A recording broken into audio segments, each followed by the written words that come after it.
Employment, education, health care ఇవి చాలా important. వేరేవన్నీ పట్టించుకోరు వాళ్ళు. ఇవి మనం బాగా ఇప్పుడు ప్రొవైడ్ చేసినప్పుడు, ఎందుకంటే రీసెంట్ ఇనిషియేటివ్స్ రోడ్ అక్కడికి వేయడము, కనెక్టివిటీ పెరిగింది, టూరిస్ట్ వస్తే ఎంప్లాయ్మెంట్ పెరిగింది. తర్వాత ఇంతో చెప్తున్నప్పుడు ఐపీఎల్ క్రికెట్లో కూడా కాశ్మీరీ ప్లేయర్స్ ఆడుతున్నారు, కాశ్మీరీ సివిల్ సర్వీసెస్లో పార్టిసిపేట్ చేస్తున్నారు. So it has opened up lot of new vistas for them. దీంతో ఏమైందంటే వీళ్ళ ఇష్యూస్ సైడ్ లైన్ అయిపోయినాయి. ఎవరైతే అనుకున్నారో అందుకోసం అప్పుడు ప్రెసిడెంట్ రూల్ పెట్టడము, అక్కడ యూనియన్ టెరిటరీ చేయడము, ఇవన్నీ చేసి ఒక డీసెంట్రలైజ్డ్ గవర్నెన్స్ సిస్టమ్ తీసుకొచ్చి, పాలసీ తీసుకొచ్చి central government has controlled all this అనమాట. దాంతో ఈ టెర్రరిస్ట్ని కూడా కొన్ని స్కామ్స్లో వాళ్ళు ఇన్వాల్వ్ ఉన్నప్పుడు వాళ్ళని ఇన్వెస్టిగేషన్ చేయడంలో వాళ్ళ వాయిస్ తగ్గిపోయింది. లాస్ట్ 3-4 ఇయర్స్లో డిస్టర్బెన్స్ ఏమీ లేదు. It was very peaceful situation. But సడన్గా ఇప్పుడు మళ్ళీ నిన్న ఆయన ఎగ్జాక్ట్లీ సార్, దీని గురించి కాసేపు మీతో మాట్లాడాలి. మీకున్న ఇన్ఫర్మేషన్, మీకు తెలిసిన యాక్చువల్ వాట్ ఎగ్జాక్ట్లీ అక్కడ జరిగింది అనేది మీ మాటల్లో ఒకసారి. ఎందుకు అని అంటే ఒక్క వ్యక్తిని 42 సార్లు షాట్ చేశారు, 42 బుల్లెట్లతో కాల్చి చంపారనే వార్త. అందులో ఎంతవరకు నిజం ఉంది అని అంటే కొంతమంది అవునంటారు, కొంతమంది కాదు అని అంటారు. ఇంకొకటి, గాయపడిన వాళ్ళని హాస్పిటల్కి తీసుకెళ్లాలన్నా కూడా అక్కడ ఎవరు లేరు, రావడానికి సహాయం కోరుకున్నా ఎవరు ముందుకు రాలేని పరిస్థితి అని చెప్పి. అసలు పహల్గామా టు బైసరన్ ఆ లొకేషన్ గురించి ఎక్స్ప్లెయిన్ చేయండి. అక్కడ ఉండే సిచ్యువేషన్ ఏంటి, ఎందుకు ఈ హెల్ప్ కోసం రావాల్సిన వాళ్ళు కూడా ఆన్ టైం రాలేకపోయారు? పహల్గామ్ అన్న ప్లేస్ టూరిస్ట్ ఇంట్రెస్ట్ ప్లేస్. అది బాగా పహల్గామ్, సోనామార్గ్, గుల్మార్గ్ ఇవన్నీ దగ్గర ఉంటాయి అన్నమాట. ఇవన్నీ చాలా కాశ్మీరే బాగుందంటే ఇంకా దాంట్లో ఇవన్నీ చాలా బాగుంటాయి. మినీ స్విట్జర్లాండ్ అని దాని పేరు కూడా ఉంది, బైసరన్ కూడా. అయితే శ్రీనగర్ నుంచి దగ్గర 90 కిలోమీటర్స్ అవి, not very far, 2 hours plus time పడుతుంది అక్కడ చేరడానికి. కానీ బైసరన్ అనే ప్లేస్ అవుతుందో అక్కడ ఏమవుతుందంటే అక్కడ ఉన్న ఈ గుట్టల ప్రదేశం ఎట్లుంటుందంటే కొన్ని జాగాల ప్లాంటేషన్ సరిగా ఉండదు. అయితే ఎప్పుడంటే అప్పుడు ల్యాండ్ స్లైడ్స్ అవుతుంటాయి ఆ రోడ్ మీద కూడా. కాబట్టి అన్ప్రెడిక్టబుల్ వెదర్ కండిషన్స్ ఉంటాయి and soil type of things కూడా బాగా లూజ్గా ఉండి అన్ప్రెడిక్టబుల్ చాలా ఉంటుంది. కానీ బైసన్ అనే ప్లేస్ చూడదగ్గ ప్లేస్ కాబట్టి అయితే ఆ ప్లేస్కి వీళ్ళు అందరూ నడకదారినే పోవచ్చు అనమాట. అక్కడికి వెహికల్స్ వెళ్ళలేరు, నడకదారిని. నార్మల్గా ఇప్పుడు అమర్నాథ్ యాత్ర కూడా అక్కడ స్టార్ట్ అవుతుంది. దాంట్లో మనకు గుర్రాల మీదైనా నడిచన్నా పోవచ్చు అనమాట. మిగతాది వెహికల్స్ వెళ్ళవు అటువంటి చోట్లలో. అయితే అవి కానీ చూడడానికి బాగుంటాయని చాలామంది ఇంట్రెస్ట్ తోటి కొంచెం నడిచి దూరం వెళ్తుంటారు. సో అది కొంచెం ప్రాబ్లం టైప్ ఆఫ్ ఏరియా అయిపోతుంది. ఎందుకంటే మీరు అన్నట్టు ఇప్పుడు అంతా బాగుంటే ఏమనుకోము, చాలా బాగుంది, ఫోటోలు దిగి అందరు బాగుంటారు. ఇటువంటి ఇన్సిడెంట్ కాగానే అటువంటి చోట్లలో టూరిస్ట్ని వెళ్ళనించాలా లేదా అని ఒక క్వశ్చన్ వస్తుంది. Because anything can happen. చాలామంది మాట్లాడుతున్నారు ఇప్పుడు సెక్యూరిటీ పరంగా కూడా, వేర్ వి సెక్యూర్ ఇనఫ్, అక్కడ విజిటర్స్కి మనం సెక్యూరిటీ ఇవ్వగలుగుతున్నామా అంటే every place in Kashmir still because ఈ terrorist kind of operations expect చేస్తుంటారు కాబట్టి సెక్యూర్గా ఉంటాయి. 100% చెక్ చేస్తారు, మళ్ళీ చెక్ చేస్తారు. ప్రతి ఒక్కరిని బాగా థరోగా చెక్ చేసినాకనే ఇవన్నీ అంటే రాణిస్తారు. కాబట్టి సెక్యూరిటీ పరంగా ఏమీ ప్రాబ్లం లేకపోవచ్చేమో అని అనిపిస్తుంది, ఎందుకంటే some checks would have been done. But still labs ఎక్కడ వచ్చినాయంటే లైక్ ఐ సెడ్ ఇప్పుడు కొంచెం కాంప్లసెన్సీ వచ్చేస్తుంది. ఎందుకంటే రోజు అదే రొటీన్ ప్రాసెస్ చేస్తున్నప్పుడు ఇన్ని రోజుల నుంచి ఏం కాలేదు కదా, ఎవ్రీథింగ్ ఈజ్ నార్మల్ అన్న ఒకటి వస్తుంది. తర్వాత ఈ టూర్స్ కూడా కొన్ని ఆర్గనైజ్ టూర్స్ ఉంటాయి. ఇప్పుడు ఈ గ్రూప్లో దగ్గర అప్పుడు బైసరన్లో 400-500 మంది వెళ్ళినట్టు అని చెప్తున్నారు. దాంట్లో ఒక టూర్ ఆపరేటర్ ఉంటారు. అయితే రికగ్నైజ్ వాళ్ళు ఉంటే కొంచెం మనం వదిలేస్తాం అప్పుడప్పుడు. అయితే అక్కడ మీరు అన్నట్టు షాపింగ్ ఏరియాస్ కూడా ఉంటాయి, అవన్నీ ఉంటాయి. అయితే దీంట్లో వాళ్ళు ఆర్మీ యూనిఫామ్స్ వేసుకొని వచ్చి ఐడెంటిటీ కార్డ్ పెట్టుకొని వచ్చి అన్నప్పుడు కొంచెము డ్రెస్లో వచ్చినప్పుడు కార్డ్ చూపించినప్పుడు కొంచెము maybe little carelessness creep in కావచ్చేమో అనిపిస్తుంది. దాంతో అయ్యే పరిస్థితి ఉన్నది. కానీ మీరు అడిగిన క్వశ్చన్కి అటువంటి పరిస్థితుల్లో ఎక్కడైతే మనము ఇటువంటి కాలినడకనే వెళ్ళాలి, గుర్రాలతోనే వెళ్ళొచ్చో, ఏమైనా ప్రాబ్లం అయినప్పుడు మళ్ళీ మనం హెల్ప్ ఇవ్వలేం కాబట్టి అటువంటి చోట్ల అసలు టూరిస్ట్ని వెళ్ళనీయకుండా చేస్తే బాగుండనేమో అనిపిస్తుంది at hind side now. But నిన్న మీరు అన్నది హెల్ప్ అక్కడ రీచ్ కావాలంటే ఇదే కారణం. అక్కడ చాలా ప్లేస్ ఉంటాయి where you cannot reach by vehicle, కాలినడక నడవాలి, గుర్రాల మీద నడవాలి. అయితే బాగుంటుందని వెళ్ళిపోతారు. They were not foreseen, they should have. But then మీరు అన్నట్టు హెల్ప్ రావడంలో డిలే అయింది, దాంతో ప్రాణాలు పోయినాయి. చాలా అన్ఫార్చునేట్. బట్ వాళ్ళు ఎక్కడి నుంచి ఆ టెర్రరిస్టులు అనేవాళ్ళు ఎలా ఎంటర్ అయ్యారని మీరు అనుకుంటున్నారు సార్? వాస్తవానికి అక్కడ జరిగింది ఆర్మీ డ్రెస్సుల్లో ఐడి కార్డ్స్ పెట్టుకొని ఆ చెక్కింగ్ అంతా కూడా అంత వీక్గా ఉంటుందా? అంత sensitive area and most remote area అని చెప్పుకునే అలాంటి ఏరియాలో. జమ్మూ అంటేనే లోయలు, మరి అడవులు, మౌంటైన్స్, ఈ 3 things are there and lot of water. Nature at its best అనమాట. అయితే ఈ బైసాన్ అనే ప్లేస్ తగల కొంచెం ఫ్లాట్ ఏరియా ఉంది, చుట్టూ అడవులు ఉన్నాయని. అయితే ఎప్పుడు టెర్రరిస్ట్ యాక్టివిటీస్ అయినప్పుడు లోకల్ టెరైన్ నాలెడ్జ్, అక్కడ టెరైన్ ఏ విధంగా ఉంటుందో అక్కడ వాళ్ళకి బాగా తెలిసి ఉంటుంది. మనం బయట నుంచి పోయినప్పుడు మనకు తెలియదేమి. ట్రైనింగ్ చాలా అవుతుంది. ఇప్పుడున్న ఫోర్సెస్లో అక్కడ ఆర్మీ ఉంటుంది, జమ్మూ కాశ్మీర్ పోలీస్ ఉంటుంది, ప్లస్ సిఆర్పిఎఫ్ ఉంటుంది. నార్మల్లీ ఈ బలగాలు కలిసి యూనిట్స్ లాగా ఉంటుంది. అక్కడ చుట్టూ పెట్రోలింగ్ అవుతుంటుంది రెగ్యులర్గా. ఇంకోటి ఏంటంటే ఈ నిఘా వ్యవస్థలు ఏవైతే ఉంటాయో రెగ్యులర్గా అక్కడ ఉన్న దాని మీద కంట్రోల్ చేస్తుంటారు అన్నమాట. కొత్తగా ఎవరు వచ్చినారు, ఏమైనా పాపులేషన్ పెరిగిందా, ఇటువంటివి ఆర్మీ దుస్తులు ఏమైనా కొన్నారా ఎక్కడైనా, ఇవన్నీ కీప్ వాచింగ్ అనమాట. ఇంటెలిజెన్స్ వస్తుంటుంది, కానీ definitely this been a labs. And ఇటువంటి ఆపరేషన్ చేయడానికి తొందరగా ఒకటిసారి చేయరు. రెకీ అంటాం, రికగ్నైసెన్స్ అవుతుంటుంది. ముందు చూసి ఎక్కడ వీళ్ళు చేయగలుగుతారో దాన్ని అనుకుంటే, ఇప్పుడు సమయం సందర్భం అనుకుంటాము. Timing as you said just now, ఎప్పుడు చేస్తే ఇటువంటి ఉగ్రవాది దాడి చేస్తే దీనికి మ్యాక్సిమం ఇంపాక్ట్ ఉంటుందో ఆ టైంలో చేసినారు. ఇప్పుడు వాళ్ళ యుఎస్ వైస్ ప్రెసిడెంట్ రావడము, అమర్నాథ్ యాత్ర కొంచెం ముందు టైమింగ్లో, అయితే దీనికి మ్యాక్సిమం ఇంపాక్ట్ కోసము ఈ టైం చూస్ చేసి చేసినారనమాట. సో దీని ప్లానింగ్ మాత్రం ముందే డెఫినెట్గా అవుతుంటుంది. అయితే ఆ ప్లానింగ్ స్టేజ్లో తెలుసుకునే పని మనది, అంటే ఇంటెలిజెన్స్ ఏజెన్సీ తెలుసుకొని దానికి.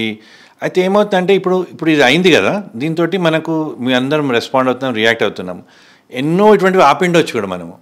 With intelligence input we would have stopped so many such incidents. అవి అంత హైలైట్ కాగానే ఇట్లా ఇంటర్నల్గా జరిగిపోతూ ఉంటాయి కాబట్టి ఒక వెల్ ఆర్గనైజ్డ్ నెట్వర్క్ ఉంటుంది, వెల్ ఆర్గనైజ్డ్ సిస్టమ్ ఉంది. కానీ ఆ సిస్టమ్ కూడా అప్పుడప్పుడు ఫెయిల్ అవుతుంది. అండ్ ఇంకా స్ట్రెంథెన్ చేసుకునే అవసరం చాలా ఉంది. And definitely Pakistan state involvement కనపడుతుంది, ఎందుకంటే ముందు నుంచి ఇన్వాల్వ్ ఉన్నారు కాబట్టి అది కొత్తది ఏం కాదు. ఇంకోటి అటెన్షన్ కోసం, బేసిక్గా attention. As was just telling you, ఇప్పుడు టెర్రరిస్ట్ ఆర్గనైజేషన్ ఉంటుంది, వాళ్ళ ఆబ్జెక్టివ్ ఏంది, వాళ్ళు అనుకునేది ఆబ్జెక్టివ్ అంటే వెన్ దే డిడ్ దిస్. ఇప్పుడు టూరిస్ట్ అందరినీ అక్కడ పిలిచేస్తున్నారు, మళ్ళీ మీడియా అంతా మనం అందరం మాట్లాడుకుంటున్నాం దీని గురించి. That's what they wanted. So objective achieved. So they created disturbance. US vice president talking about it. Suppose తను యూఎస్లోనే ఉంటే దీని గురించి మాట్లాడేది కాదేమో. ఇక్కడ వచ్చినందుకు టైమింగ్ అయినప్పుడు ఇంత మేము ఆర్టికల్ 370 తీసేసిన తర్వాత అంత పీస్ఫుల్ ఉంది అన్నప్పుడు, ఇట్లా చేసి అమర్నాథ్ యాత్ర ప్రిపరేషన్ అవుతున్నప్పుడు, అయితే ఇటువంటివన్నీ అయినప్పుడు ఏమవుతుంది, the whole administration gets in to disarray. అంటే ఒక వెరీ అన్సర్టన్ ఎన్వైరన్మెంట్ క్రియేట్ అవుతుంది. చాలా డిస్టర్బెన్స్ కూడా సార్. ఎందుకనంటే అటు బయట దేశం నుంచి వచ్చిన వాళ్ళు మన ప్రైడ్, మన కంట్రీ అని గొప్పలు చెప్పుకునే క్రమంలో అన్ఫార్చునేట్గా ఇలాంటి సిచ్యువేషన్ జరిగినప్పుడు ఒక పానిక్నెస్ కూడా అక్కడ కనిపిస్తూ ఉంటుంది. అండ్ ఏం జరుగుతుంది అక్కడ అనేది ఒక ఫోకస్ అయితే ఎంత వద్దు అనుకున్నా వెళ్ళే సందర్భం. ఇప్పుడు మనం పాజిటివ్గా మాట్లాడుకునే క్రమంలో కొంచెం నెగిటివ్గా కూడా అసలు ఏం జరిగిందని ఒకసారి తవ్వి చూడాల్సిన అవసరం. అండ్ ఇంతకుముందు మీరు మాట్లాడుతూ ఉన్నప్పుడు ఒక మాట అన్నారు సార్, ఇలాంటివి చాలా చాలా ఇంటెలిజెన్స్ వ్యవస్థ ద్వారా కంట్రోల్ చేసి ఉన్నాము కానీ బయటికి రాలేదు. అసలు ఎలా ఇన్ఫర్మేషన్ వస్తుంది, ఇంటెలిజెన్స్ వ్యవస్థ ఎలా కనిపెడుతుంది ఇక్కడ ఈ దాడి జరగబోతోంది, వీళ్ళు ఇలా మాస్టర్ ప్లాన్ వేస్తూ ఉన్నారు, ఇక్కడ అటాక్ జరిగే అవకాశం ఉంది అనేది ఎట్లా తెలుస్తుంది సార్? ఎలా ఆపగలుగుతుంది ఆ వ్యవస్థ? ఇది సర్వేలెన్స్ ఆపరేషన్ చాలా స్ట్రాంగ్ ఉంటాయండి. ఇప్పుడు చిన్న చిన్న ఊర్లు ఉంటాయి, అక్కడ ఒక 50 హౌసెస్ 100 హౌసెస్ మ్యాక్సిమం టైప్ చిన్న చిన్న ఊర్లు ఉంటాయి. పాపులేషన్ ఎట్లా ఉంటుందో తెలుస్తుంటుంది, కొత్తగా ఎవరినో తెలుస్తుంటుంది. అదే కాక ఇప్పుడు అక్కడ స్టేట్ గవర్నమెంట్ ఎంప్లాయ్మెంట్ ఆపర్చునిటీస్ చాలా ఇష్టం మొదలైంది. అయితే ఇట్లా అవుతున్నప్పుడు ఒకప్పుడు ఒక 25-30 ఇయర్స్ కింద అయినప్పుడు కొంచెము పాపులర్ మూమెంట్ కూడా కాశ్మీర్ సెపరేట్ కావాలని ఒక మాట వచ్చేది. కానీ ఇప్పుడు అట్లా లేదు. ఇప్పుడు టూరిస్ట్ అక్కడికి వచ్చి ఎంప్లాయ్మెంట్ ఆఫీస్ వస్తుంటే అది అక్కడ ఉన్న వాళ్ళని కూడా గ్రహించుకుంటారు, ఇవన్నీ అవుతుంటే మాకు డిస్టర్బెన్స్ అవుతుంటుందని ఇన్ఫర్మేషన్ ఇస్తుంటారు. అయితే ఇన్ఫర్మేషన్ నెట్వర్క్ ఉంటుంది, ఎక్కడెక్కడి నుంచి ఇన్ఫర్మేషన్ తీసుకోవచ్చు, వాళ్ళతో కాంటాక్ట్లు ఉంటారు. అండ్ చాలా ఎంప్లాయ్మెంట్ అయింది ఇప్పుడు అక్కడ, ఆర్మీలోకి పోలీస్లోకి తీసుకోవడం జరిగింది. వాళ్ళ ఫ్యామిలీ మెంబర్స్ కూడా తెలుసు ఈవెంట్ తోటి వాళ్ళకు అక్కడ అంటే ఇన్కమ్ వస్తుంది, there livelihood is much more secure. అయితే అట్లా ఇన్ఫర్మేషన్ సీక్ చేసుకుంటారు. అండ్ దేర్ స్పెషలిస్ట్ కూడా ఉంటారు, ఎందుకంటే ఇన్ని రోజులు నడుస్తుంది కాబట్టి. ఎవరు అనుకుంటారు మన దేశంలో వచ్చి ఇట్లా చేయాలని, కాబట్టి మన నెట్వర్క్ ఏవైతే ఉంటుందో ఇంక్లూడింగ్ రా కావచ్చు, ఇంటెలిజెన్స్ కావచ్చు, బాగా డెవలప్ అయి ఉంటుంది. And time to time intelligence మీద చేస్తుంటారు. కానీ అప్పుడప్పుడు ఏమవుతుందంటే ఒక బ్రాడ్ ఇంటెలిజెన్స్ నెట్వర్క్ ఉంటుంది. ఓకే, ఈ యూఎస్ వైస్ ప్రెసిడెంట్ వస్తున్నాడు, అమర్నాథ్ యాత్ర అవుతుంది, ఇప్పుడు ఏమైనా కావచ్చు అని ఒక బ్రాడ్గా ఇంటిస్తారు. యాక్షనబుల్ ఇంటెలిజెన్స్ అంటాము. అంటే ఏ ఇంటెలిజెన్స్ ఇన్పుట్ మీద మనం క్లియర్గా యాక్షన్ తీసుకోవచ్చు, స్పెసిఫిక్గా అనమాట, ఇక్కడ ఏమైనా జరుగుతుంది అటువంటిది. అది దానికి చాలా ఏమంటారు స్కిల్ కావాలి to understand what's happening. And technology కూడా ఇన్ టర్మ్స్ ఆఫ్ ఇప్పుడు శాటిలైట్ ఇమేజరీ అంటాము, మూమెంట్స్ అంటాము, వెపన్స్ ట్రాన్స్పోర్టేషను, ఇవన్నీ మీద బాగా అంటే ఒక ప్యాటర్న్ చూస్తుండాలన్నమాట. ఈ ప్యాటర్న్ ఇట్స్ వెరీ ఆబ్వియస్. ఇప్పుడు యుఎస్ వైస్ ప్రెసిడెంట్ వస్తున్నాడు, అమర్నాథ్ యాత్ర మొదలవుతుంది, ఒక 3-4 years నుంచి ఏమంతా క్వైట్గా ఉంది. ఐడియల్ సిచ్యువేషన్ అనమాట ఇటువంటిది చేయడానికి. So we should have been more careful now at this time. ఇంకా చాలా జాగ్రత్తగా అవసరం ఉండేది. మరి ఇంటెలిజెన్స్లో ఇప్పుడు ఎంక్వైరీస్ అయినప్పుడు తెలుస్తుంది ఏమేమి వీళ్ళకి ఇన్పుట్స్ వచ్చినాయా, అసలు రాలేదా, అంటే అన్ని రివ్యూ సిస్టమ్స్ మళ్ళీ అయిన తర్వాత రివ్యూ చేసుకొని వాళ్ళున్న మనం మాట్లాడుకుంటే వాళ్ళు అడుగుతారు, మరి మీకు తెలియలేదా ఇట్లా అయింది, వీళ్ళు వచ్చినారు, అవన్నీ మళ్ళీ మాట్లాడుకుంటారు. So but then some failure somewhere అన్నట్టు వెపన్స్, యూనిఫామ్స్, పీపుల్, ట్రైనింగ్ అయిన వాళ్ళు వచ్చిన వాళ్ళు, అంటే ఒక నిర్దాక్ష్యంగా ఇప్పుడు మనుషులను చంపేయాలంటే ఈజీగా అయ్యే పని కాదు అది. ఇంకా see the kind of message they giving. మీరు ఏ కమ్యూనిటీ నుంచి అని అడగడము, పిల్లల్ని పక్క పెట్టడము. Lot of civilians collapsed sir. అక్కడ ఆర్మీ వాళ్ళను లేదంటే అక్కడ ఉంటున్న స్థానికులను వెళ్ళిన టూరిస్టులను చంపేయడం, అది కూడా మతం అడిగి చంపేయడం అనేది ఫస్ట్ ఎవర్ ఇన్ హిస్టరీ అనుకోండి. ఇప్పటివరకు ఇలాంటి సందర్భం ఎప్పుడు గతంలో జరగలేదు. దీన్ని ఎలా చూడాలి? అంటే వాళ్ళు చేసిన నెగిటివ్ పనిని మంచి స్ట్రాటజీ అని చెప్పడానికి కష్టమవుతుంది. కానీ దే స్ట్రాటజైజ్ మచ్ బెటర్. వాళ్ళు ఏం చేస్తున్నారు, మన ఫ్యామిలీస్ తెలంగాణ నుంచి, మీరు ఇప్పుడు ఆంధ్ర, నెల్లూరు అన్నారు, ఒరిస్సాలో ఉన్నాయి, ఇండియా మొత్తం ఒక 10-12 స్టేట్స్ నుంచి ఆ టూరిస్ట్ ఉన్నారు. అయితే ఈ 10-12 స్టేట్స్ని ఇంపాక్ట్ చేయడం జరిగింది ఇప్పుడు దీంతో. ఒకప్పుడు ఆర్మీ ఏమని చేసి ఆర్మీ వాళ్ళని చేసినారనే ఒక సింగిల్ కైండ్ ఆఫ్ యూనిట్ ఉండేది. ఇప్పుడు మొత్తం స్టేట్స్ ఇంపాక్ట్ అయినాయి టైమింగ్ తోటి. సో అనిపిస్తామంట ఆ terrorist having better strategy in ours. మనకంటే బాగా తెలివిగా ఆలోచించగలుగుతున్నారా? మాస్టర్ ప్లాన్ అంతా. That means that is totally deplorable and totally wrong. అంటే they are not suppose to be doing this, they cannot. అందుకే ఈ టూరిస్టుల పైన ఇలా చేసి ఉంటారా సార్? అనేక రాష్ట్రాలు దీని గురించి వాళ్ళ గురించి మాట్లాడతారు కాబట్టి టూరిస్టులని చంపేశారు అని చెప్పి అనుకోవచ్చు. అంటే ఒకప్పుడు ఈ కాన్వాయ్స్, వెహికల్ కాన్వాయ్స్ వెళ్ళి దాని మీద అటాక్ చేసేది, క్యాంప్స్ మీద అటాక్ చేసేది. అవి చాలా సెక్యూర్ ఉంటాయి, వీటిని బ్రీచ్ చేయడం అంటే చాలా కష్టం. ఇదేమో ఈజీ టార్గెట్ ఇది, అందుకోసం ఉండొచ్చు. కానీ ఇంకోటి కూడా ఏమంటుంది, ఇట్లా అయినప్పుడు నార్మల్గా ఈ డిజాస్టర్ మేనేజ్మెంట్ అని మన దగ్గర డ్రిల్స్ ఉంటాయి. ఎవరైనా ఇప్పుడు మీరు ఇంతో చెప్తుంటే షాప్లో కొన్నప్పుడు ఫైరింగ్ వినపడ్డదంటే అందరూ గ్రౌండ్లో పడిపోతారు ఫస్ట్, టార్గెట్స్ చిన్నగా అవడానికి. అయితే ఈ డ్రిల్స్ అన్నది కూడా maybe we last out. Tourist group వెళ్ళినప్పుడు ఇట్లా ఇప్పుడు ఆ ప్రదేశానికి వెళ్తున్నాము, ఇట్లా కావచ్చు, మనకు ముందే ఇన్ఫార్మ్ చేస్తే అంటున్నారు. మన ఎన్ఐఏ నుంచి ఒక తను ఎవరో ఉన్నారని, ఆయన ఫైరింగ్ అవుతుంటే వాళ్ళ ఫ్యామిలీని మీరు పరిగెత్తండి ఇక్కడి నుంచి అని చెప్పడం విన్నాము. కాబట్టి యాజ్ అ నేషన్, అంటే అక్కడికి వెళ్ళినప్పుడు టూరిస్ట్ లాగా ఇటు సిచ్యువేషన్ వస్తే ఏం చేయాలి అన్నది మనము డ్రిల్స్లో పెట్టడము maybe missed out on that score. Sir యాక్చువల్గా అక్కడ పీఓకే అవ్వచ్చు, లేదంటే జమ్మూ ఆర్ పహల్గామ్, పుల్వామా ఇట్లాంటి అనేక ఏరియాస్లో లోకలియన్స్ ఉంటారు కదా, వాళ్ళ నేచర్ ఎలా ఉంటుంది సార్? అంటే సపరేట్గా జెండా పెట్టుకొని ఎగరేసి వాళ్ళకంటూ ఏదో సపరేట్ మేము వాళ్ళ పార్ట్ కాదు అని ఫీల్ అయ్యే వాళ్ళు ఓకే. బట్ ఇప్పుడు సిచ్యువేషన్స్ వాళ్ళకి ఇంకా బ్లడ్ అలానే ఉంటుందా? వాళ్ళు అలానే ఫీల్ అవుతూ ఉంటారా? వాళ్ళందరూ మనలాగానే ఉంటారండి. They like us only. See like common మ్యాన్కి ఏం అవసరం ఉంటుంది, లైక్ ఐ సెడ్ ఇన్కమ్ కావాలి, ఎడ్యుకేషన్ కావాలి, పిల్లలు బాగుండాలి, ఫ్యామిలీస్ బాగుండాలి, అంతనే. Beyond that there is nothing much. అయితే దీంట్లో ఏమైందంటే కొన్ని పొలిటీషియన్స్ వాళ్ళని బాగా ప్రొవోక్ చేసి కాశ్మీర్ మన దాన్ని సపరేటిస్ట్ మూవ్మెంట్ స్టార్ట్ చేసి వాళ్ళ వెస్టర్న్ ఇంట్రెస్ట్ కోసం చేయడమే. కానీ అక్కడ పబ్లిక్ అస్సలు ఇంట్రెస్ట్ ఉండదు. And depending on the kind of leadership that is there, అప్పుడప్పుడు ఎక్కువ అవుతుంది, తక్కువ అవుతుంది. బట్ ఓవరాల్గా Kashmir is also like us. And what is the option for them, tell me? If you ask me, will they join Pakistan? No. India is a better option for them, definitely. So always, అంటే అసలు ఆ thought లేదు Kashmir separate అని, కానీ association with India is a much better option. ఈ మధ్యలో in fact ఇప్పుడు Modi government వచ్చిన తర్వాత కూడా చాలా ఇన్ఫ్రాస్ట్రక్చర్ డెవలప్మెంట్ అయింది. అండ్ ఫైనల్లీ అక్కడ ఎకానమీ ఇంప్రూవ్ అవుతుంది, ఎంప్లాయ్మెంట్ ఆపర్చునిటీస్ వస్తున్నాయి. అదే కావాలి అందరికీ. కాబట్టి ముందు మైండ్ సెట్ కొంచెం ఏమున్నా కూడా ఇప్పుడు మాత్రం మొత్తం మారిపోయింది. అండ్ ఆర్టికల్ 370 కూడా అక్కడ పబ్లిక్ అడాప్ట్ చేసుకుంది. తర్వాత మొన్న ఎలక్షన్స్ కూడా అయినాయి, పాపులర్ చీఫ్ మినిస్టర్ కూడా ఉన్నారు, నేషనల్ కాన్ఫరెన్స్, ఆ పార్టీలన్నీ మళ్ళీ యాజ్ ఎ స్టేటస్కి వచ్చేసినాయి. So that is no longer an issue. And people wanting something else is no longer an issue. పీపుల్కి ఏమైతే అవసరమో తెలుసుకుని అవి ఇస్తున్నారు.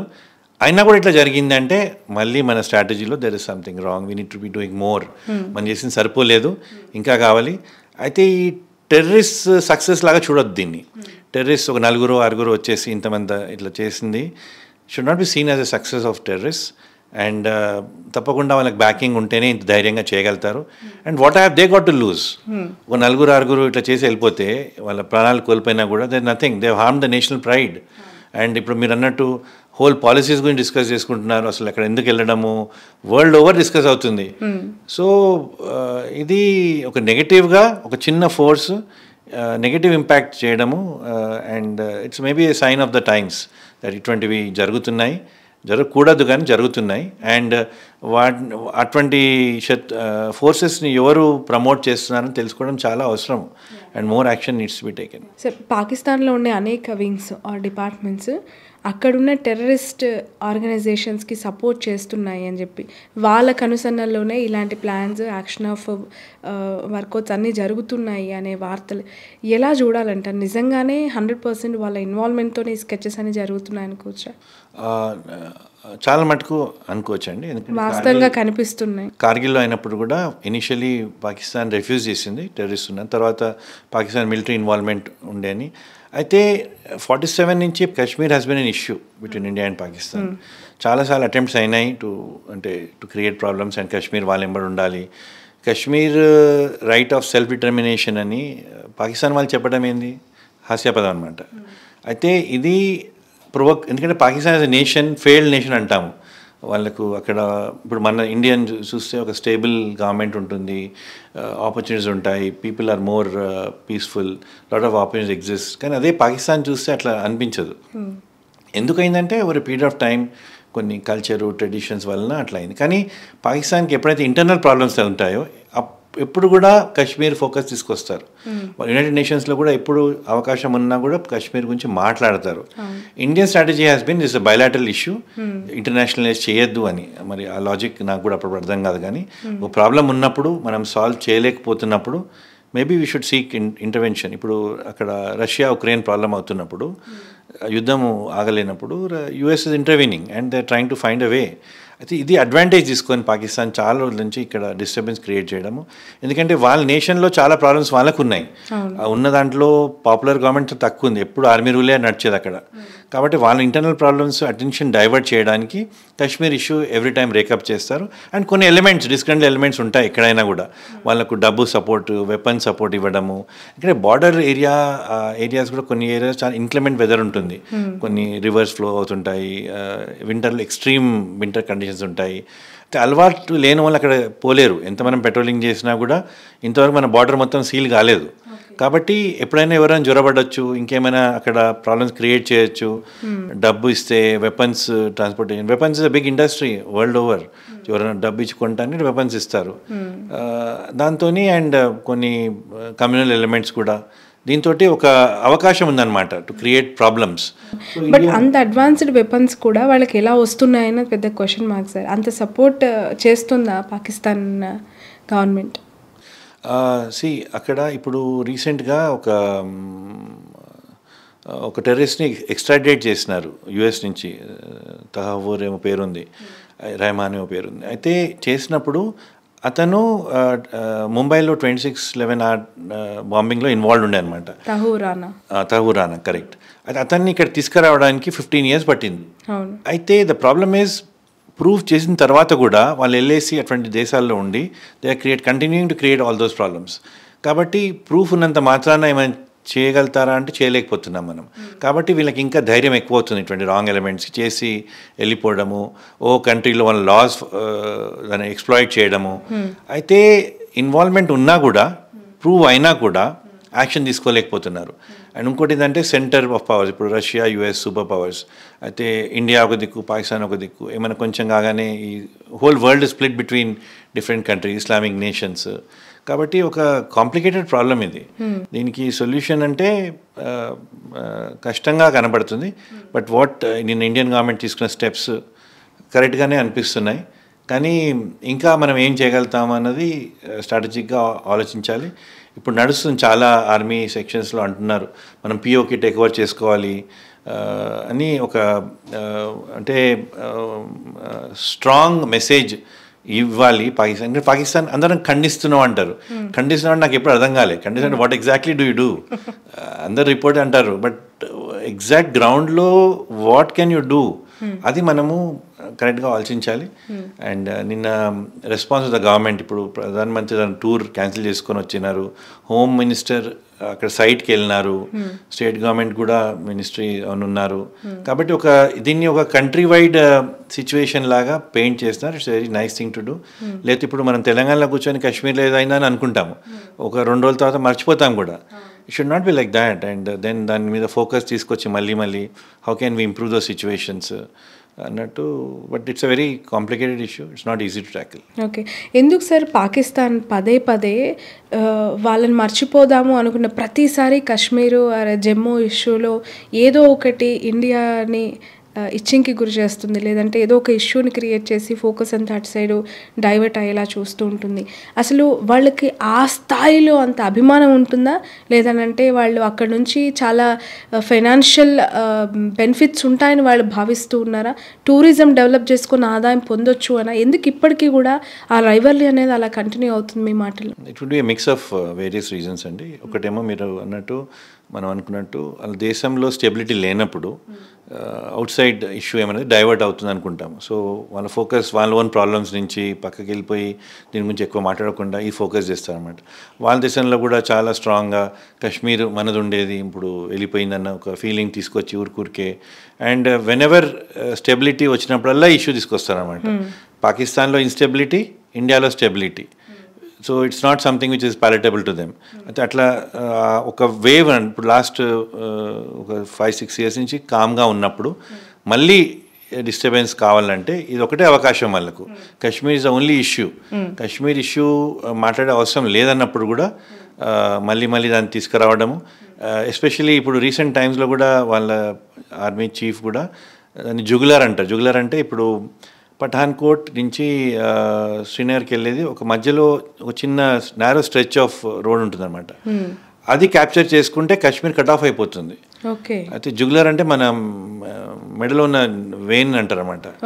అది పట్టుకోగలుగుతాం అన్నట్టు మాట్లాడినారు. So it was very provocative అనమాట. Just about 10 days ago. అయితే అది మళ్ళీ ఇప్పుడు ఇది కావడము, వాళ్ళకు లోకల్ ఇష్యూస్ ఏమీ అంటే they not able to handle their own internal issues. కాబట్టి దీన్ని పదే మళ్ళీ తీసుకొచ్చి for attention that's what they are doing. ఒకవేళ ఇప్పటికిప్పుడు పాకిస్తాన్కి బుద్ధి చెప్పాలి, అంతమొందించాలి, తుడిచిపెట్టేయాలని చెప్పి మోదీ గారిని ఎంకరేజ్ చేస్తున్నారు. మోదీ గారు ఇమీడియట్గా యాక్షన్ ప్లాన్లోకి దిగాలి, యుద్ధం ప్రకటించాలి అని చెప్పి. ఒకవేళ పాకిస్తాన్తో భారత్ యుద్ధానికే దిగితే ఎంత పటిష్టంగా ఉంది సార్ మన ఇండియన్ ఆర్మీ అవ్వచ్చు, ఫోర్సెస్ అవ్వచ్చు? ఇండియన్ ఆర్మీ నార్మల్లీ మనం ఏ పొలిటికల్ అంటాము, మనకు పాలిటిక్స్తో ఇంట్రెస్ట్ ఉండదు. Finally as a master defence minister ఉంటాడు, president of the India as a supreme command of the forces. ఏది చెప్తే చేస్తారు. అంటాము by air, by sea, by land, ఎక్కడ పంపించినా వెళ్ళిపోతారు. ఆర్మీ ఒకటే అనుకుంటే ప్రొఫెషన్. ఇక్కడ మేము ప్రశ్నలు అడగము, క్వశ్చన్స్ అడగము. ఇక్కడ పంపించాలంటే ఎందుకు పోతాము అని ఎవరు అడగరు. ఆర్డర్ ఇచ్చేస్తే అయిపోతుంది అంతనే. అయితే అది దాన్ని ఒక ఐ వుడ్ సే సాకు అన్నాను, కానీ దాని అడ్వాంటేజ్ తీసుకోవద్దని. ఇప్పుడు యుద్ధం అన్నది అందరికీ నష్టమే.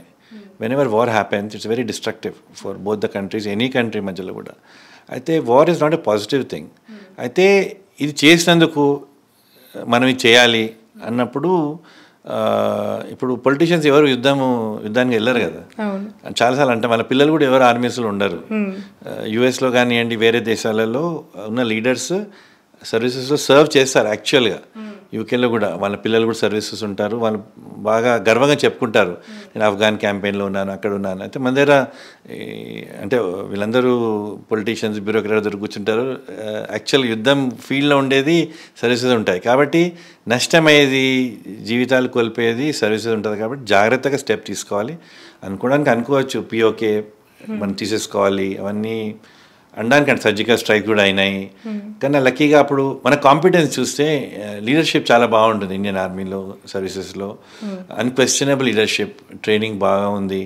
కాబట్టి ఇంకోటి అంటే ఇంతకుముందు చెప్పినట్టు ఎప్పుడు మైండ్లో the safety, honour, welfare of the country first, always and every time. That's the thing which is on our minds. కాబట్టి వేరే ఏం ఆలోచించారు అసలు. అండ్ ఇటువంటి దాంట్లో బాగా ఎమోషనలీ అప్సర్జ్ అయి ఉంటుంది, ఇంతమంది చంపేసినారని బాగా యాజ్ సెడ్ ఎమోషనల్గా ఉంటారు. కానీ ఈ ఎమోషనల్ అప్సర్జ్ని పొలిటీషియన్స్ అడ్వాంటేజ్ తీసుకోవద్దని అనిపిస్తుంది. ఇది పిఓకే ఎందుకు క్రియేట్ అయింది అని కూడా ఆలోచించాలి. Maybe it was a political thing at that time and it happened. అంటే అప్పుడే ఆర్మీ అసలు కరాచీ వరకు వెళ్ళిపోతుంది అన్నారు ఇండియన్ ఆర్మీ. అయితే యునైటెడ్ నేషన్స్ సీజ్ ఫైర్ అనగానే వాళ్ళు ఎక్కడెక్కడ ఎగుతున్నారు అక్కడ ఉండిపోయినారు. So they occupied. ఇప్పుడు మన బౌండరీస్ గురించి మాట్లాడితే కూడా ఇంటర్నేషనల్ బౌండరీ అంటాము, లైన్ ఆఫ్ కంట్రోల్ అంటాం, LOC, line of actual control అంటాము. ఇష్టమైన అనమాట. అది మ్యాప్ మీద, పేపర్ మీద ఒక లైన్ గీసేసి అక్కడ గ్రౌండ్లో ఎవరికి తెలియదు ఎక్కడుందో. కాబట్టి నిజంగానే చేయగలిగితే politicians should get involve. Why only the services. So యుద్ధం అనేది ఒకవేళ ఆహ్వానిస్తే ఖచ్చితంగా రాజకీయ నాయకులు కూడా యుద్ధంలో దిగాల్సిందే అంటారు. బట్ ఆ ట్రైనింగ్ ఇచ్చే సామర్థ్యం ఉందా? The role is different. I don't think ఇప్పుడున్న మెథడాలజీ ఉందో. నిన్న రెస్పాన్స్ ఇది కమిటీ ఆన్ క్యాబినెట్, అంటే సెక్యూరిటీ మీద క్యాబినెట్ కలిసేసి వాగా బార్డర్ దగ్గర క్లోజ్ చేయడము, సార్క్ వీసాస్ ఇచ్చినది డిస్మిస్ చేయడము, తర్వాత సత్లెజ్ సింధు రివర్ వాటర్స్ మీద కూడా అకార్డ్ ఆపేయడము, ఇవి చాలా మంచి స్టెప్స్ ఏమో అని అనిపిస్తుంది. ఇంకా ఇట్లా ఏం చేయగలుగుతామో చేయాలి. ఇప్పుడు ఫర్ ఇన్స్టెన్స్ యుఎస్ ఉన్నారు, కండెమ్ చేస్తున్నామన్నారు, మనం ఖండించినారు అన్నారు. యుఎస్లో పాకిస్తాన్ నేషన్స్ రానియద్దు. వాళ్ళు పాకిస్తాన్ వీసా ఉంటే they are not allowed to US because they are supporting this kind of activities. అట్లానే డిఫరెంట్ కంట్రీ అప్పుడు అలా ఐసోలేట్ చేయాలి, అప్పుడే తగ్గుతుంది. లేక ఉట్టిగానే మాట్లాడి సరే సింపథీస్ ఆర్ విత్ యూ అవన్నీ అంటే అది that's not the way. So స్ట్రాంగ్గా అక్కడ సర్వీసెస్ కానీ డిప్లొమాటిక్ రోల్ ఎక్కువ ప్లే అవుతుంది. సో బయలాటరల్ ట్రేడ్ బంద్ చేయాలి పాకిస్తాన్ తోటి. Pakistan is dependent on us for trade. మన నుంచి రెవెన్యూ చాలా వస్తుంటుంది వాళ్ళకు. అటువంటివన్నీ ఇంకా ఆలోచించి ఐసోలేట్ చేసి ఆ విధంగా చేయాలి. కానీ యుద్ధం అన్నది maybe sometimes the last possible option. కానీ ఏమవుతుందంటే ఇక్కడ ఒక నేషనల్ అవుట్రేజ్, దీంట్లో పబ్లిక్ అంతా అనిపిస్తుంది వాళ్ళంతా చేసిపోయారు మనం ఏం చేసినాము అనుకోవడానికి బాగుంటుంది. కానీ నేను అన్నట్టు ఫైనలీ యుద్ధం చేసే వాళ్ళు ఎవరు? So that's what it is. So అయితే ఇటువంటి టైంలో లీడర్షిప్ ఉంది కదా, వాళ్ళు పబ్లిక్కి మంచి మెసేజ్ ఈ టైంలో అసలు అనిపిస్తుంది. అప్పుడప్పుడు ఇటువంటి నేషనల్ ఎమర్జెన్సీ అయినప్పుడు మనకు నార్మల్గా independence day, republic day message ఇస్తారు కదా. ఇప్పుడు ప్రధానమంత్రి నేషన్ అడ్రస్ చేయాలి, చేసి ఇట్లా అయింది మేము ఇది చేస్తున్నాము అని పబ్లిక్కి చెప్పగలగాలి. ఇన్ఫ్యాక్ట్ షుడ్ ఆల్సో ఇన్వైట్ ఎవరెవరు అంటే సజెషన్స్ ఏమైనా ఉంటే ఏం చేయగలిగితే బాగుంటుంది. Public involvement. As a country అంటే ఎవరు, మనము ఎంపీలు ఎలెక్ట్ చేసుకుంటాం, ఎమ్మెల్యే చేసుకుంటాం, కానీ ఇటువంటి టైమ్స్లో కంట్రీ అంతా ఒక దగ్గరకు వస్తుంది. పబ్లిక్ ఒపీనియన్ కూడా వాళ్ళు యాక్సెప్ట్ చేయాలి, రిసీవ్ చేయాలి. ప్రధానమంత్రి should definitely address the nation. And ఇది ఎందుకు అయిందని మనందరూ అడుగుకుంటున్నాం. నిన్న కూడా ఎవరో చెప్పుకుని అంటున్నారు ఆ హోల్ ఏరియాలంట ఒక్కరు కూడా సెక్యూరిటీ పర్సన్ లేరంట, యూనిఫామ్ వేసుకుని ఎవరు అంటే అంత సిచ్యువేషన్ ఉండదు, ఎక్కడ ఎవరు చూడలేదు. అది కొంచెం ఎక్స్ప్లెయిన్ చేయగలగాలి. ఇంకోటి డిలేస్, కమిటీలు పెట్టి రిపోర్ట్స్ అవన్నీ డిలే చేయదు, తొందరగా కావాలి. నిన్న తొందరగానే యాక్షన్ తీసుకున్నారు, కొన్ని స్టెప్స్ తీసుకోవడం జరిగింది. ఇంకా కొన్ని స్టెప్స్ తీసుకోగలుగుతారు, ఏమి చేయగలుగుతారు అన్నది. బట్ యుద్ధం seems to be the last possible option. Okay, but comparatively Indian army, Pakistan army ఒకవేళ తలపడే ఆ సిచ్యువేషన్ మనం అనుకోకపోయినా ఒకవేళ బ్యాడ్ సిచ్యువేషన్ వచ్చింది అనుకోండి సార్, ఎంతవరకు పోటీ పడగలుగుతుంది? ఇప్పుడు మనకు పాకిస్తాన్తో 2 సార్లు అయిన 65, 71, మళ్ళీ ఇప్పుడు కార్గిల్ 96లో అయినప్పుడు కూడా Indian army has proved its competence beyond doubt అనమాట. అయితే దాని unquestionable we're far superior to them in every possible way. అంటే మొరాల్ మోస్ట్లీ ఏమైతే అంటే పాకిస్తాన్ లాంటి దేశాలకు డబ్బు ఇచ్చి వెపన్స్ కొన్ని అడ్వాన్స్ తెచ్చుకున్నారు, అవన్నీ ఎయిర్ క్రాఫ్ట్స్ కొన్ని తెచ్చుకున్నారు. కానీ దాని అన్నిటి ముందర ఇండియన్ ఆర్మీ ట్రైనింగ్ కానివ్వండి, స్పిరిట్ కానివ్వండి, దేశాని కోసము ప్రాణం ఇచ్చే ఒక స్పిరిట్ ఏది ఉంటుందో అది అన్పారలెడ్ అనమాట. అండ్ చాలాసార్లు రిజల్ట్స్లో తెలిసిందంటే, రిపోర్ట్స్లో కూడా ఇండియన్ ఆర్మీ దాంట్లో leaders are in the front, officers always front అనమాట. మాకు ట్రైనింగ్లో కూడా మేము ఏం చేస్తామంటే, నార్మల్గా మే పని చేయలేము అది జవాన్స్కి అసలు చెప్పమన్నమాట. First we should be able to do what we can do. అయితే ఎప్పుడు కూడా like I said, the safety honour welfare of the country, the safety honour welfare of the men I command, అంటే నా మనుషుల చుట్టూ, my own safety welfare honour last. That's the thing that we'll all live up to. అయితే అది ఒక battalion లెవెల్లో అంటే ఒక 1000 మంది ఉంటారు, ఒక కంపెనీ అంటే 300 మంది ఉంటారు. అయితే అది స్పిరిట్ మనకు చాలా బాగుంది. అండ్ చాలా స్టోరీస్ ఇప్పుడు అంటే వింటుంటాము, యుద్ధం అయిన తర్వాత. ఇప్పుడు కార్గిల్ రీసెంట్ అయింది మనది, అక్కడ ఎవరికైతే అవార్డ్స్ వచ్చినాయో, మెడల్స్ వచ్చినాయో, ఇట్స్ క్రానికల్ వెరీ వెల్ అనమాట. ఒక్కొక్క దగ్గర ఎంత మనం సాక్రిఫైస్ అనమాట. సి లైఫ్ రైట్, లైఫ్ రెడీగా మన తోటి వాళ్ళకు ఇవ్వడానికి రెడీగా ఉండి, నేషన్కి రెడీగా ఉండడానికి the Indian army is much better of. And we should, I don't know what we should thank, who should we should thank. కానీ ఒక ట్రైనింగ్ మెథడాలజీ చాలా బాగుంది. అండ్ బేసిక్లీ ఇండియన్ కల్చర్ ఏమో, ఎట్లయితే మనము ఒక ఫ్యామిలీ కల్చర్ ఉంటామో, యూనిఫామ్ వేసుకోగానే you belong to the country. అయితే మేమందరం అక్కడ ఉన్నప్పుడు గ్రీటింగ్ అంతా జై హిందే ఉంటుంది, ఇంకేం ఉండదు. హిందీలోనే మాట్లాడుకుంటాం. ఇప్పుడు హిందీ లాంగ్వేజ్ అవుతుంది కానీ అందరం హిందీలోనే మాట్లాడతాం చాలా మటుకు.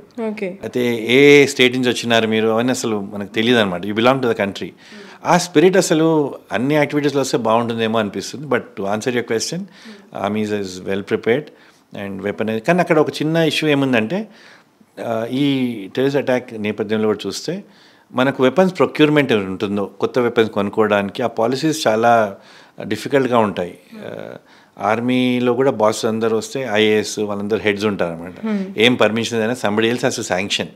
చాలా అని తెలుస్తుంది అనుకుంటాను ఏంటంటే, డిఫెన్స్ది ఒక సపరేట్గా ఉండాలి, ప్రైమ్ మినిస్టర్ డైరెక్షన్లో ఉండాలి, డిఫెన్స్ మినిస్టర్ దాంట్లో ఉండాలి. అండ్ ఒక ఆర్మీ చీఫ్ నాకు ఇది వెపన్ కావాలంటే దొరకాలి, తొందరగా ఇచ్చేసేయాలి. You should follow procedure. But still అయితే ఒక టెర్రరిస్ట్కి ఆర్మీ కంటే మంచి వెపన్ ఉండడము not done, not acceptable. That's what is happening. మీరు అన్నట్టు somebody is funding them, weapon industries ఇస్తున్నాయి.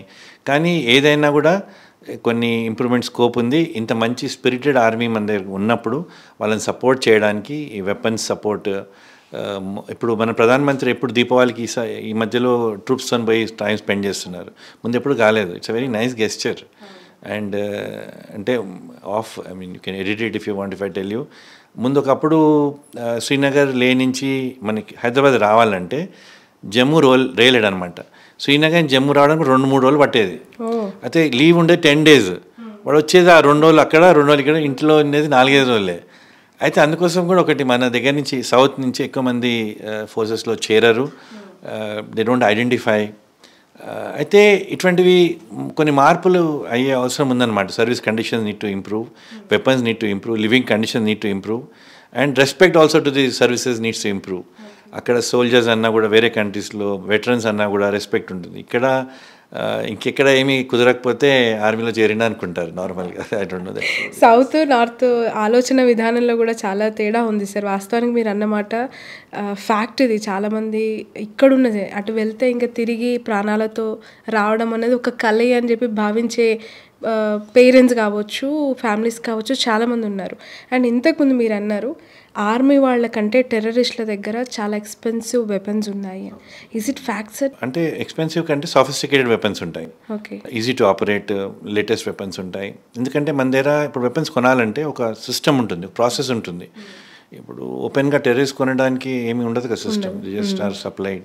సో డెఫినెట్లీ ఉంటుంది అది. అండ్ ఆ షార్ట్ చేస్తున్నారు ఆ period of procurement.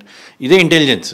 The point is ఇటువంటి వెపన్స్ ఎక్కడి నుంచి వస్తున్నాయి, ఎవరు ఇస్తున్నారు, ఇవన్నీ మనము కనుక్కోగలిగితే will be better equipped, with which we can అంటే రెస్పాండ్ బెటర్ కావచ్చు, లైవ్స్ సేవ్ అవుతాయి. ఇటువంటివి ఇది 28 మంది చనిపోవడం ఇష్యూ కాదు. ఇది అంటే దేశానికే ఒక పెద్ద దెబ్బలాగా చూడాలన్నమాట. They hit the country. It's not about those 26-28 people. అయితే అటువంటివి దేశాన్ని మొరాలే హామ్ చేసేవి కాకుండా ఉండాలంటే weapon system, training systems better కావాలి డెఫినెట్గా. అండ్ ఆర్మీకి ఫ్రీ హ్యాండ్ ఇవ్వాలి. ఏ సెలెక్ట్ చేసుకోవడానికి. And that trust should be there. Army అనగానే నమ్మకం ఇప్పుడు ఉందో ఆ నమ్మకం చేసి ఈ ప్రొక్యూర్మెంట్ ప్రాసెసెస్ని సింపుల్ చేయాలి. అప్పుడు విల్ బి బెటర్. ఓకే. ఈ ప్రాసెస్లో మొన్న ex army officer sir major Bakshi ఒక కామెంట్ చేశారు. చాలా రిక్రూట్మెంట్ జరగాల్సి ఉన్నా కూడా జరగట్లేదు, 180,000 మంది ఆల్మోస్ట్ కట్ ఆఫ్ అయ్యారు అని చెప్పి. కొంచెం ఆలోచించదగ్గ మాటే అది. ఎందుకు ఒక నిర్లక్ష్యం అనిపిస్తూ ఉందా, లేదనంటే చాలామంది ఇప్పుడున్న యంగర్ జనరేషన్ కంపారిటివ్లీ నార్త్తో చూస్తే సౌత్ నుంచి ఇంట్రెస్ట్ చూపించట్లేదా, తగ్గిపోయిందంటారా? దిస్ ఇస్ జనరల్ బక్షి అని రిమార్క్స్ చేస్తుంటారు. అయితే ఏమైందంటే ఇప్పుడు యూరోప్లో ఉంది, ఎగ్జాంపుల్ ఇస్తాను. యూరోప్లో ఆర్మీ ఉండదు. ఓకే. ఒక కంట్రీ బార్డర్ లైన్ ఉంటుంది, దాటి వెళ్ళిపోతారు. అయితే మనకు ఆర్మీ అవసరం ఎందుకు అంటే అడుగుతాను నేను. I served in the army, I know, but then why are you required? అయితే ఇప్పుడు పొలిటీషియన్స్ కంట్రీ రిలేషన్షిప్ సరిగా హ్యాండిల్ చేయకుంటే ఈ పరిస్థితికి వచ్చినాం మనం. జనరల్ బక్షి అన్నది ఏంటంటే గివెన్ దిస్ సిచ్యువేషన్ ఆర్మీ మీద ఫోకస్ చాలా అవసరం. డిఫెన్స్ బడ్జెట్ శాంక్షన్ కావాలి, టైంలో రిలీజ్ చేయాలి. అయితే లాస్ట్ 4-5 years నుంచి రిక్రూట్మెంట్ సరిగా అవ్వడం లేదు, especially at Jawan level. Agniveer అని ఇప్పుడు చేయడం మధ్యలో చేసింది. అయితే అగ్నివీర్ ఏముందంటే షార్ట్ టర్మ్ ఎంప్లాయ్మెంట్, పెన్షన్స్ ఇవ్వరు. అందరు ఎట్లా అంటే ఒక సర్వీసెస్లో అంటే గవర్నమెంట్ జాబ్ ఉంటే పెన్షన్ రావాలి అని ఒక ఆశ ఉంటుంది. దీంట్లో దేశానికి సేవ చేసినప్పుడు పెన్షన్ ఇంపార్టెంటా కానీ స్పిరిట్ ఇంపార్టెంటా అనేది ఒక క్వశ్చన్. కానీ మనము ఎంతమంది మీరు అన్నట్టు క్వశ్చన్ దానికి ఇప్పుడు 11th and 11th క్లాస్లో ఎన్డీఏ ఎగ్జామ్ రాయొచ్చు. గ్రాడ్యుయేషన్ అయినాక నాలాగా సిడిఎస్ ఎగ్జామ్ రాసి యూ కెన్ క్వాలిఫై. అయితే ఎంతమంది ఇంట్రెస్ట్ చూపిస్తారు? 10th class ఉంటారు, జవాన్ లాగా జాయిన్ కావచ్చు. అయితే they should be some inspiration. ఇప్పుడు మనం అందరం ఉన్నాం. ఇవాళ ఆర్మీ చీఫ్ ఎవరు చెప్పండి? తెలియదు. Indian cricket team captain? Yes. The point is how much respect do we give to the services. దేశాన్ని ప్రొటెక్ట్ చేసే వాళ్ళకి ఎంత రెస్పెక్ట్ ఇస్తున్నాము అన్నది లేదు. కాబట్టి youngsters don't identify with joining services. కొంతమంది ఉంటారు చుట్టుపక్కల. ఇప్పుడు కల్ సంతోష్ కుమార్ అని సూర్యాపేట నుంచి మొన్న ఈ లాస్ట్ హిస్ లైఫ్ చైనా దగ్గర. అయితే అక్కడక్కడ అట్లా నడుస్తుంటాయి. కానీ నార్త్లో ఏముంటుందంటే వాళ్ళు ఇంపాక్ట్ ఎక్కువ ఉంటుంది. ఇప్పుడు అక్కడ వార్ అయినప్పుడు కూడా హర్యానా కాదు, Punjab, Jammu Kashmir side every family నుంచి ఎవరన్నా అక్కడ ఆర్మీలో సర్వీసెస్లో ఉంటారు. కాబట్టి youngsters in the family look up to them అనమాట, ఇన్స్పిరేషన్ కోసం ఉంటారు. మన దగ్గర తక్కువ. And like I said even పొలిటీషియన్స్లో కూడా everybody serves, compulsory 1 year service అని ఉంటుంది. అది చేసినప్పుడు అందరికీ అక్కడ విధానాల గురించి తెలుసు.